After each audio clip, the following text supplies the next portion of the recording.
The easiest way to explain the entire process of psychedelic-assisted psychotherapy is think about a huge holiday meal. Let's get into it. Hi everybody, my name is Jill. Welcome back to the Journey Sage. Think of me as your psychedelic big sister trying to break everything down so that you understand what's going on when people are talking about psychedelics and mental health.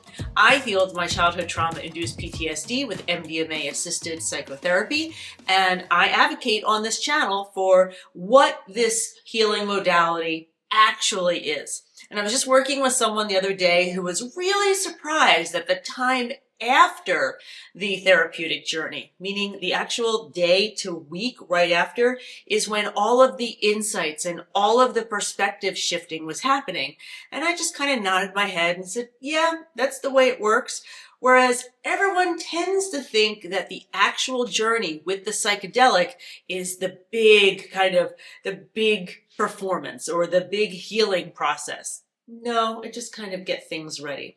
So here's, I think, one of the best ways to kind of give you an overview understanding of the whole process. I want you to think about everything that goes into a large dinner. We're in the holidays right now, so that's where I came up with this analogy. All right, the very first part of psychedelic-assisted psychotherapy is called the preparation. That's when you're working with a therapist, a guide, you're figuring out what your intentions are, you're identifying some patterns or beliefs that no longer hold true for you, but you can't get rid of. And that process can last anywhere from 1 month to 3 months, depending on where you are in the cycle. Now, when you think about a big holiday meal, most people who are preparing that meal are thinking at least a month to a couple of weeks in advance. Who's going to be showing up? What recipes are going to be cooked? What needs to be purchased? Is the kitchen big enough and has all of the necessary utensils and pots? There's actually a lot that goes into preparing for a holiday meal. And I can almost feel people nodding with me right now. Between the planning, the recipes, the shopping, that's a whole lot of time. Same way with preparing for a psychedelic journey in a therapeutic sense. Now, let's say you have prepared, you have cooked, everybody is sitting down for this meal, and we all know how quickly that meal happens. That quickness, or that maybe 20% of the process, and that 20% will make sense, think of that as the timing of the psychedelic journey. That's when you're getting fed with, in the psychedelic journey, you're getting fed with the medicine. In the meal, you're getting fed with all this amazing food, and it's a celebration, and it's a really interesting time. And it goes relatively quickly compared to all of the prep that was involved beforehand. Very much like a psychedelic therapeutic journey. As a matter of fact, most people who are using MDMA for PTSD, they can really only remember about a half an hour to 45 minutes of the actual journey. So it happens relatively quickly in terms of the person who is going through the process.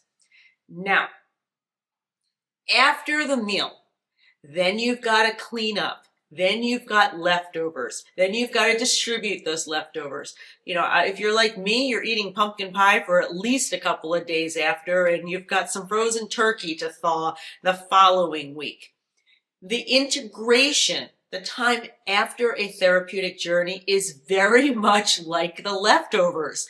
That's where, you know, memories are coming up, and whatever the medicine during, and when I say medicine, the psychedelic, whatever that kind of stirred up during the journey, it's after the journey, the immediate next few days, week to 2 weeks, that's when you're seeing the most interesting perspective shifting, ideas, beliefs being challenged, behaviors being questioned. Same way that, you know, you're eating those leftovers, you're still kind of remembering and working through whatever that holiday dinner, you know, consisted of, kind of thing. You know, I'm talking like crazy conversations, right? So if you think about the whole process of a holiday meal, the preparation and the leftovers are actually the longest part. The actual eating of the meal or the psychedelic journey, that's actually the shortest part. And so I hope this analogy kind of explains how important preparation and the integration are. And by the way, if you've got frozen leftovers, they could last, at least a month, right? The same way that integration can potentially last a month. But the same way that the leftovers, get fewer and fewer and fewer, it's the same way that the integration, insights, and perspective shifts, they get fewer and fewer and fewer. And that's when people ask me, how do I know when I should be ready for a second journey? Because the research right now says that it's 3 therapeutic journeys for a PTSD client. And what I always say is, when you no longer have those perspective shifts and you're still feeling dysregulated, you're still feeling fear, you still have the symptoms of PTSD, and you're no longer having any sort of processing, think of it like the leftovers have all been eaten and it's time to prepare for an entirely new meal. So with all of that said, if you like this content, head on over to thejourneysafegot.com. I've got a ton of resources over there for you. I also have my memoir and workbook. They're over on Amazon. And so with all that said, take care, everybody. Bye-bye.